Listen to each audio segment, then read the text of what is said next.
Welcome to Midnight Movie Recaps, where movies come alive in minutes.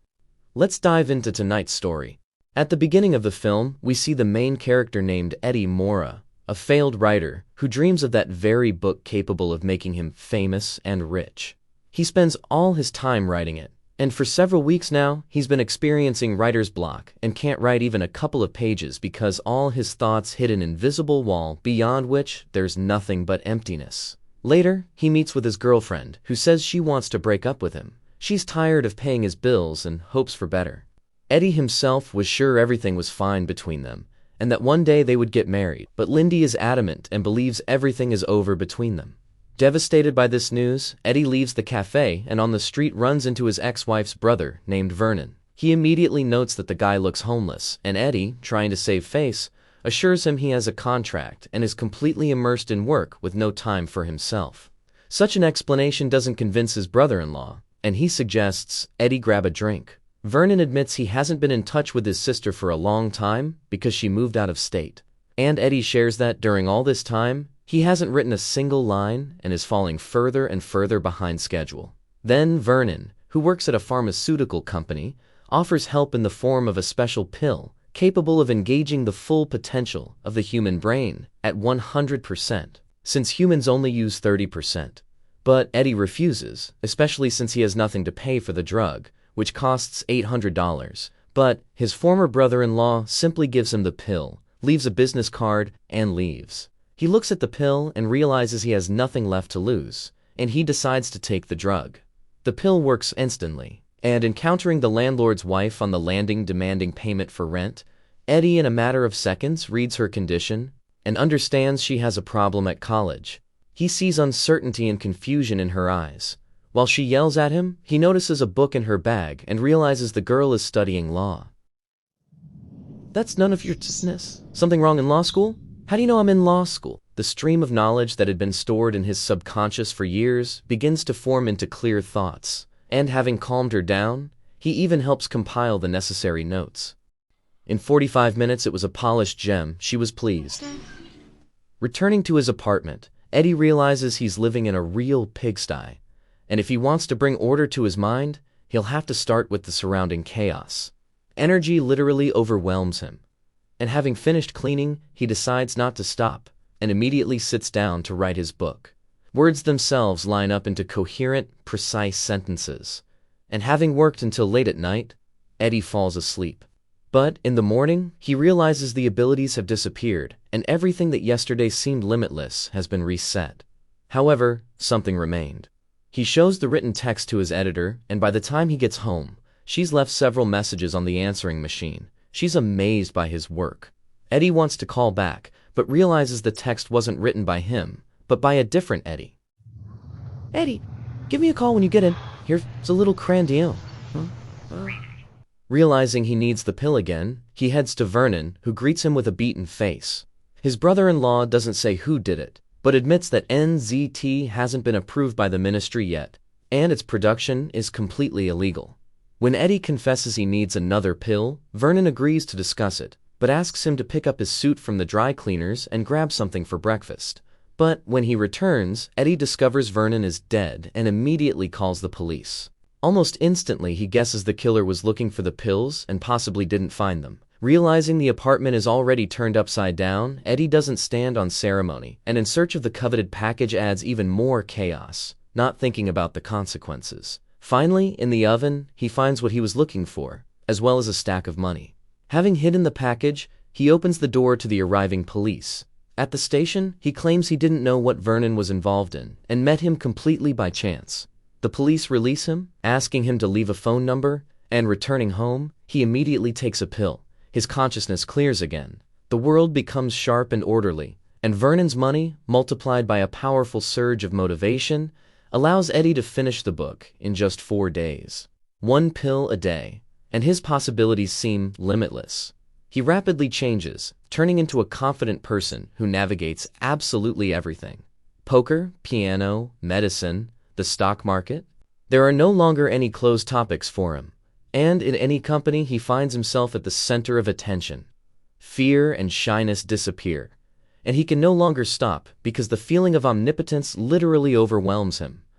And soon, an idea begins to form in his head that should take him to a completely new level. He starts studying the stock market, and with the help of Vernon's last $800, in just a couple of days he earns $7,000. However, such growth seems too slow to Eddie, and banks refuse to give loans to a person without a stable past. So he turns to a Russian criminal authority named Gennady, who agrees to give him $100,000 at high interest. With the support of Kevin, his new acquaintance, he gets a job from where he begins seriously trading on the stock exchange. Under the influence of the pill, Eddie turns into a flawless machine for analyzing markets, and by the end of the week, there's more than $2 million in his brokerage account.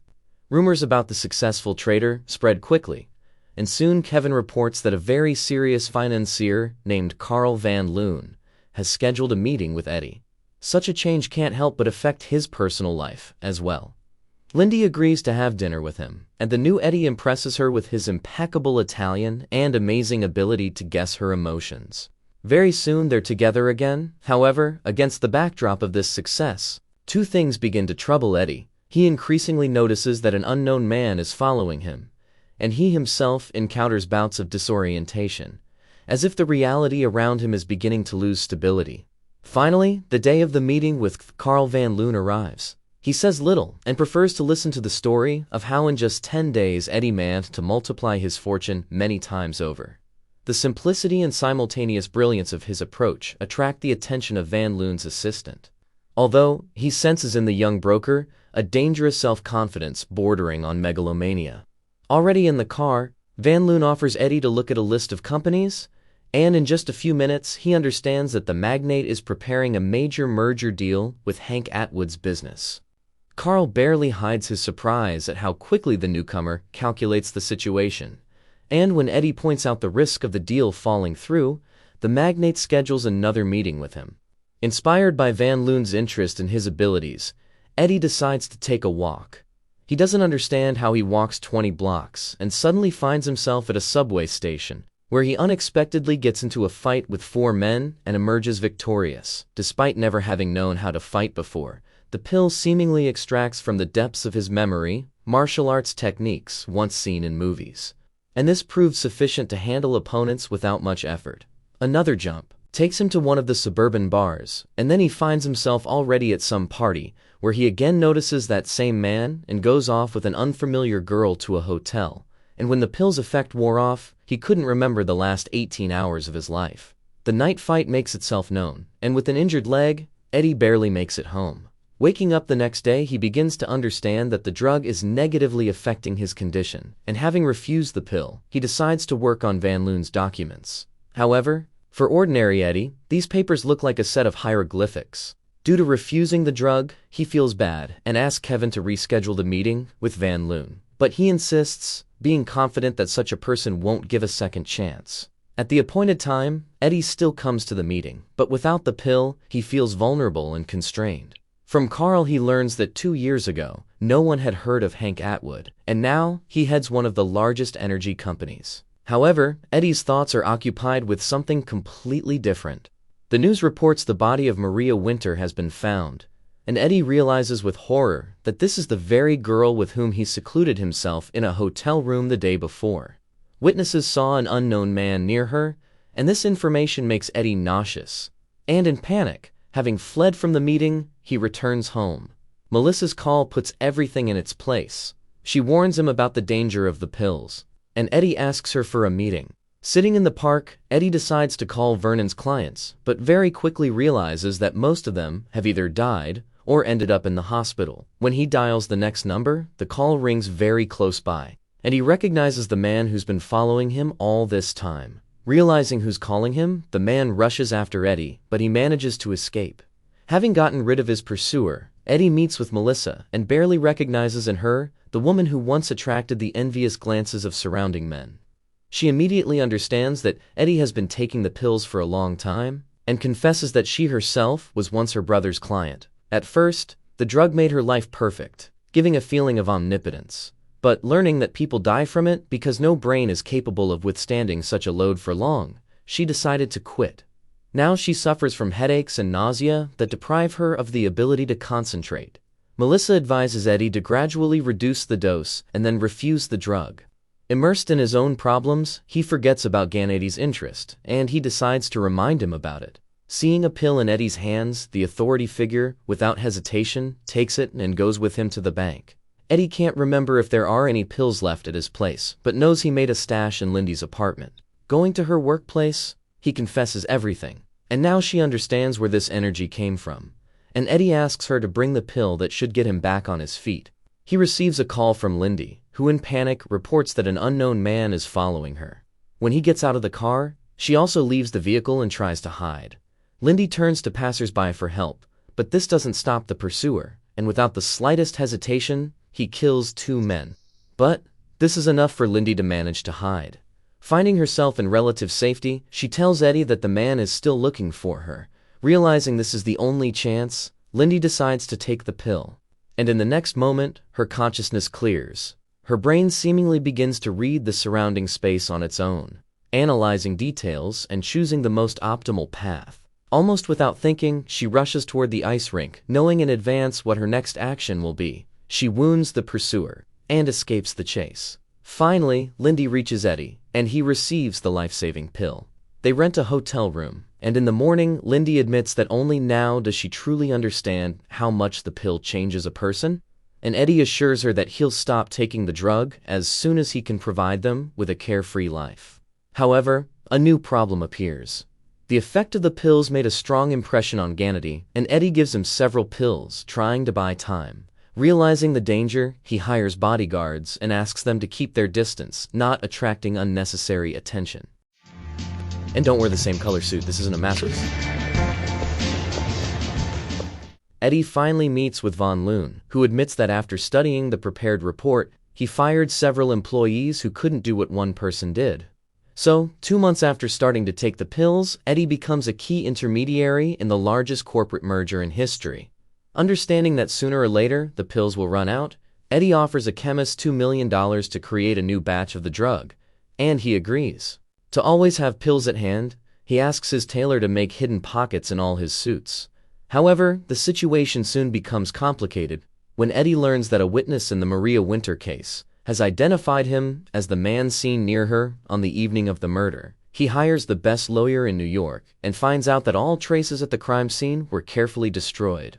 Despite the looming threat of arrest, Eddie continues to participate in negotiations with Hank Atwood, and after their completion, demands payment for his contribution. For Van Loon, Eddie has long ceased to be just a valuable employee. He has become a strategic advantage that cannot be released, since he's capable of seeing the market years ahead, finding vulnerabilities in the largest corporations, and if desired, easily moving to competitors. That's why the request for $40 million in freedom sounds to Van Loon not like a business proposal, but like a loss of control over an overly dangerous asset. You don't know how to assess your competition because you haven't competed. Don't make me your competition.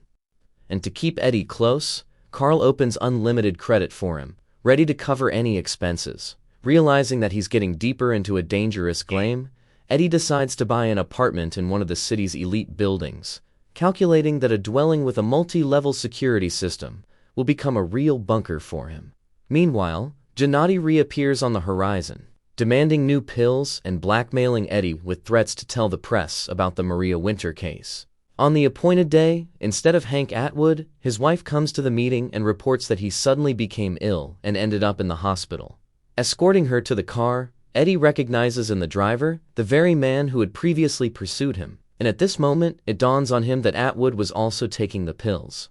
During the identification procedure, Morris Brandt selects people who look as similar to Eddie as possible, and the witness behind the glass gets confused in his testimony, never managing to point to the person he saw on the evening of the murder. For Eddie, everything ends well, and having taken his jacket from Morris, he goes to Carl, from whom he learns that Atwood has fallen into a coma. This news makes Eddie remember that he himself missed taking a pill, and secluding himself in the restroom, he discovers that his stash is empty.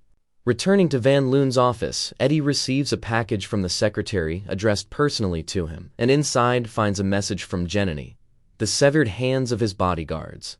Ignoring Van Loon, he leaves him, and already in his apartment, seeing Morris Brandt in the news next to Atwood's wife, he understands who exactly robbed him.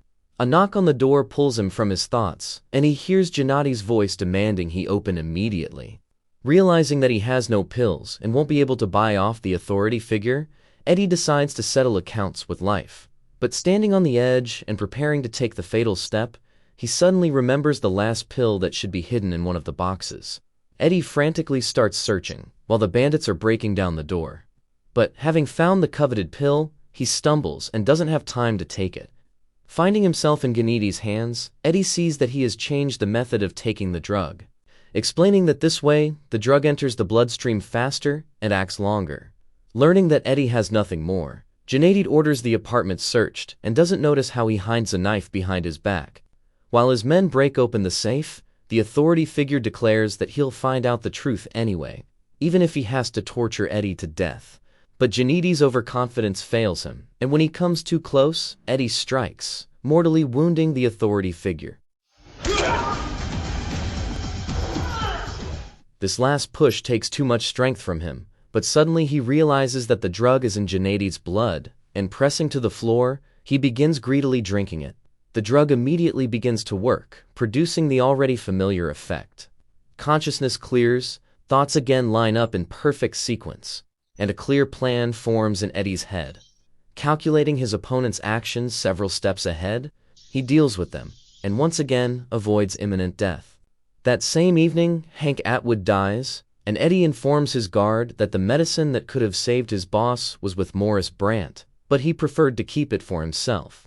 The killer doesn't like this, and he decides to punish the lawyer while Eddie finally gets to the drug. A year passes. Edward Mora is running for senator, and he's informed that one of the largest sponsors wants to meet with him.